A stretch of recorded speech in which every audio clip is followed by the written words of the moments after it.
इस वीडियो में हम private provider HF incentive scheme के बारे में जानेंगे।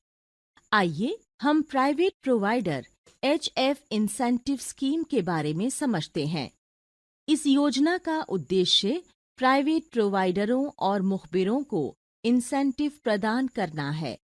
इस योजना के तहत बेनिफिशियरी अलग-अलग प्राइवेट प्रोवाइडर हैं। प्राइवेट प्रोवाइडर को नोटिफिकेशन के लिए 500 रुपए का इंसेंटिव दिया जाएगा, जो क्वालिफाइड प्रैक्टिशनर, हॉस्पिटल या क्लिनिक, लैबोरेटरी, फार्मासिस्ट हो सकते हैं। क्वालिफाइड प्रैक्टिशनर, हॉस्पिटल या क्लिनिक को ट्रीटमेंट आउटकम अपडेट के लिए 500 रुपए का इंसेंटिव दिया जाएगा।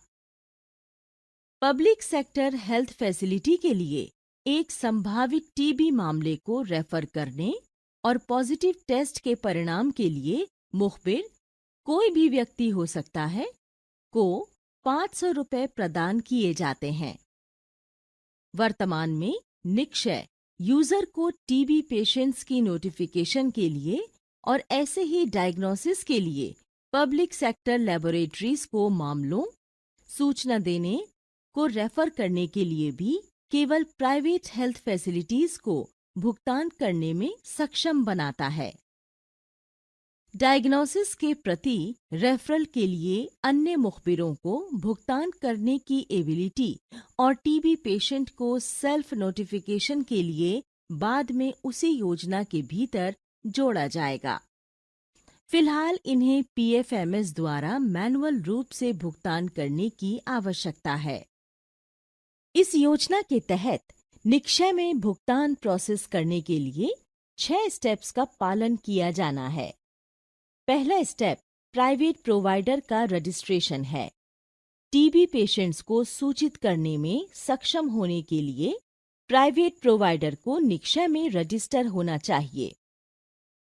दूसरा चरण है निक्षय पोर्टल पर प्राइवेट प्रोवाइडर के बैंक डिटेल्स अपडेट करें। प्राइवेट प्रोवाइडर को बैंक डिटेल्स प्रदान करना होगा, क्योंकि प्रोग्राम या सरकार इंसेंटिव का भुगतान सीधे प्राइवेट प्रोवाइडर के बैंक खातों में करेगी।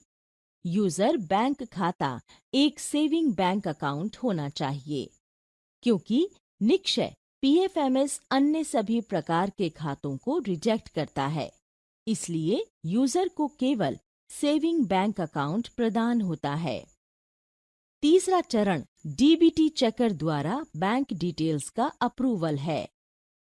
प्राइवेट प्रोवाइडर द्वारा बैंक डिटेल्स सेव किए जाने के बाद इसे डीटीओ द्वारा अप्रूव किया जाता है।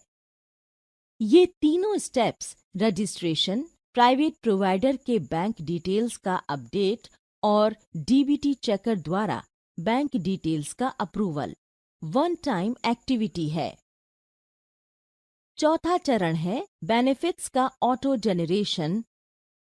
एलिजिबिलिटी क्राइटेरिया के आधार पर निक्षय ऑटोमेटिक रूप से बेनिफिट्स जनरेट करता है। पांचवा स्टेप है डीबीटी मेकर द्वारा बेनिफिट का अप्रूवल।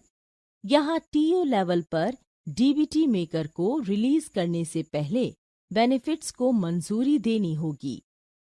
अंतिम स्टेप डीबीटी चेकर द्वारा बेनिफिट का अप्रूवल है।